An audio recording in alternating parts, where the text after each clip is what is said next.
I do. Like, if you need a piece, I get it, go into the practice squad. But if you need to, like, upgrade a position group, going to the vet squad or the practice squad is not the way to go.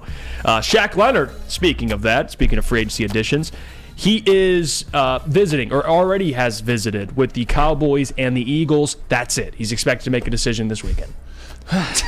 Well, and he says with the Dolphins. Oh, it's funny. It's actually funny.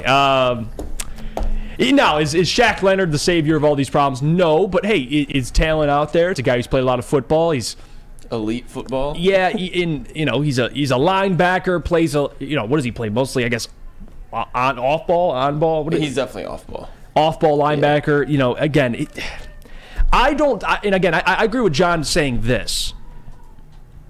I don't think this year's the year they go all in. I think next year will be a year where they start to bring in guys, like maybe if a Chase Young or somebody of that caliber is available or someone gets released, they'll start bringing those guys in. I don't think this year they look at this year as like hey, we have a chance to make the Super Bowl, so we're going all in. And, of course, they have the checklist of, character, love for the game, all that stuff. They have their Brad Holmes and Dan Campbell checklist, and maybe Shaq Leonard doesn't check off what they like. But guess what? He checks enough for the Eagles and Cowboys.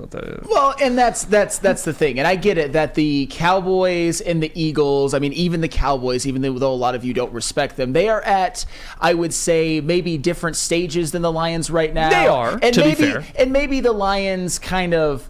And I know this is going to sound negative, but I really believe in what they're building, and I still think they're going to end up having a successful season. Maybe it was the whole Super Bowl hopes thing was a little bit of a fugazi. I mean, you saw teams that actually were all in, like the Eagles getting Kevin Byard, like the 49ers getting Chase Young and Randy Gregory, for that matter, to build one of the deepest and most talented front sevens I think I've ever seen. Yeah. One of, not especially in the modern era, because even when we talk about Shaq Leonard. Let me just say this about Shaq Leonard before just to get this out of the way.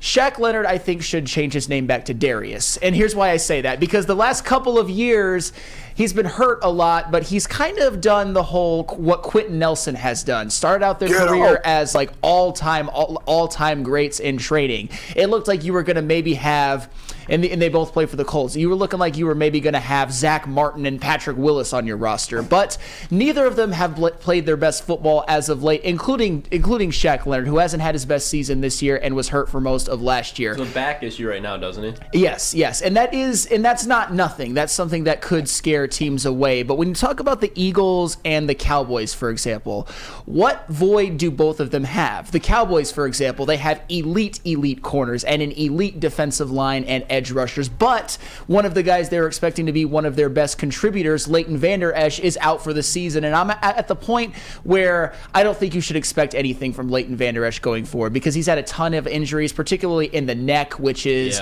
not necessarily good. And then you look at the Philadelphia Eagles, who have an elite defensive line and a lot of talent in the secondary, although it hasn't panned out. But I think Kevin Byard will ultimately help. But who did they lose to free agency? They lost TJ Edwards. So if you slide Zach in, Cunningham just got hurt for him. And that is absolutely true. So if you slide in Shaq Leonard and maybe think that he could regain some of his old Colts form, that would be just another piece to the embarrassment of riches that both the Cowboys and Eagles have on their defense, whoever gets them. So I think at this point, I'm 1,000%.